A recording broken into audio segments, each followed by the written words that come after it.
नाज़रीन हेडलाइन समारिटियूं अहम ख़बर हवा के ॾियूं। अॻूणे वज़ीर आज़म मियां मोहम्मद नवाज़ शरीफ़ ऐं पीडीएम सरबराह मौलाना फज़लुर रहमान हुकूमत मुखालिफ़ तहरीक तेज़ करण ते इतफ़ाक़ करे वरितो आहे। पीडीएम जो इजलास कुझु ॾींहनि में घुराए हिकमत अमली तइ कई वेंदी।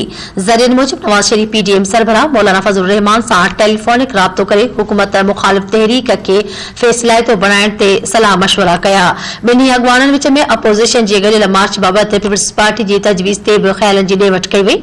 नवाज़ शरीफ़ पीडीएम सरबराह मौलाना फज़लुर रहमान के जल्द इजलास घुराइण जी दरख़्वास्त करे छॾी। जॾहिं त फज़लुर रहमान पीडीएम जो इजलास कोठाइण जो इशारो ॾेई छॾियो। समूरनि पार्टियुनि सां मशवरनि बाद इजलास बाबति फ़ैसिलो कयो वेंदो। नवाज़ शरीफ़ जो चवणु आहे त नून लीग अकेली उॾाम बदिरां पीडीएम ज़रिए गॾियल जिदोजहद कंदी। मौलाना फज़लुर रहमान चयो आहे त हुकूमत खे घर मोकिलण लाइ आइनी कानूनी ऐं अवामी ऑप्शन्स इस्तेमाल कया वेंदा। अहम खबर ॾेई रहिया आहियूं अवां खे।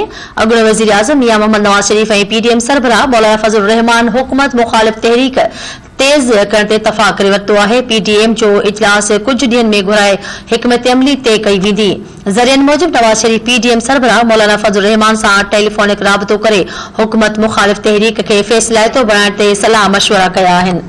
अवां खे अहम ख़बर ॾेई रहिया आहियूं। ॿिन्ही अॻवाननि विच में अपोज़िशन जी गॾियल मार्च बाबति पीपल्स पार्टी जी तजवीज़ ते बि ख़्यालनि जी ॾे वठि कई वई आहे।